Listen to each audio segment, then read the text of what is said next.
বাইরে আমার দোকান থেকে বেড়া। শেষমেশ মাহাজন আমার জাল টাকাটা ধরাই দিল।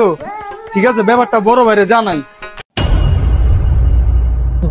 মাহাজন, একটা কথা কইতাম, মাস তো শেষ হয়ে গেছে, যদি আমার বেতনটা দিতেন ভালোই তো। সামনে তো আবার ঈদ না, বাড়ির সবাই লেগে কিছু জামা কাপড় কিনতাম আর কি। হ্যাঁ, তুই যাই কাজ কর, আমি তোর বেতন পাও করতেছি।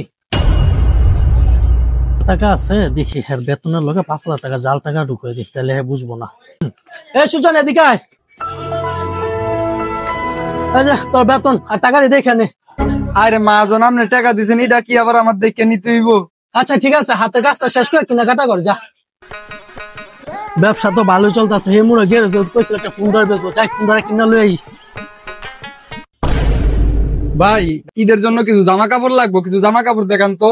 ভাই আপনার লেগে লাগবো? ভাই লাগবো তো, পরিবারের সবার জন্য জামা কাপড়, যেহেতু ঈদ আইছে, কিছু ভালো ভালো জামা কাপড় দেন তো। ভাই ধরেন, আপনার পরিবারের সবার জামা এনে, ভাই ছোট ভাই বাবা সবার জন্য। ভাই জান, এই জায়গায় বিল কত হয়েছে? ভাই সব মিলায় 5,000 টাকা দেন। 5,000 টাকা না? এই যে ভাই লোন। এই বেটা, তুই জালটাই করতে আমার কাছে বাটপাটি করস? এই মিয়া, জালটিয়া মানে মাত্র আমার মাহাজন আমার বেতন দিছে, আপনি কি আবল তাবল কন? এটি জালটিয়া মিয়া। আবল তাবল করতেছে মানে তুই আমার টাকা চিনাস? এখন ধরেন পুলিশে ধরাই দিব। দে ব্যাগ দে, বাটপার বাচ্চা। বাইরে আমার দোকান থেকে বেড়া। শেষমেশ মাহাজন আমার জাল টাকাটা ধরাই দিল। ঠিক আছে, ব্যাপারটা বড় বাইরে জানাই। ভালোই লাগবে।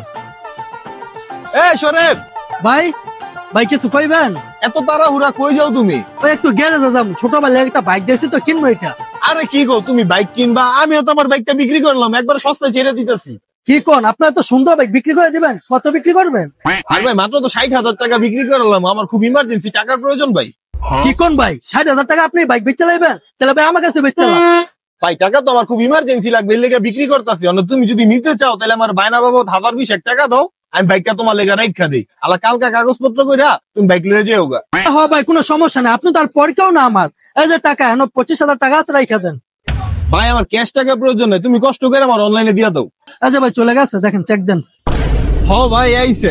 তাহলে ভাই হুন্ডাটা একটু দাঁড়ান, চালাই দেখি। আরে ভাই, তুমি 20-এর জায়গায় 25 দিছো। লও ভাই, হুন্ডাটা তুমি চালাই দেখেও ভাই। এই মিয়া, মজা করেন? কি দিচ্ছেন আপনি আমারে? কে ভাই, তোমার হুন্ডার দিলাম, তুমি 25,000 টাকা বায়না দিছো এই হুন্ডারে আমার। এই মেয়ে, এই হুন্ডা, আমি তো এই হুন্ডা লাগে আপনার বায়না দিচ্ছি। তাই মে, তুমি এই হুন্ডার লেগে বায়না দিবা কে লেগে? এটা বুঝি আমার হুন্ডা? এটা হইলো আমার হুন্ডা, এটা লইয়া যাও। ভাই মানে বুঝলাম না, কি কোন এগুলো আপনি? শোনো, সুজনও তো তোমার আন্ডারে কাজ করে তাই না? সুজনে সারাটা মাস তোমার এনে কাজ করছে। ঈদ সামনে তুমি কি করলা? তুমি আসল টাকার বদলে ওর নকল টাকা ধরাই দিলা ওর বেতন বাবদ। কাজটা কি তুমি ঠিক করছো? সুজন আমার সাথে সাথে ফোন দিছে, যে লেগে আমি তোমার লগে এই কাজটা করছি। এই 25,000 টাকা আমি খামুন, এই 25,000 টাকা সম্পূর্ণ আমি সুজনরে দিয়ে দেবো। আর এই 25,000 টাকার বদলে এই প্লাস্টিকের হুন্ডার হলো তোমার সবচেয়ে বড় শাস্তি। তুমি যাও গা, লও তোমার হুন্ডার লও।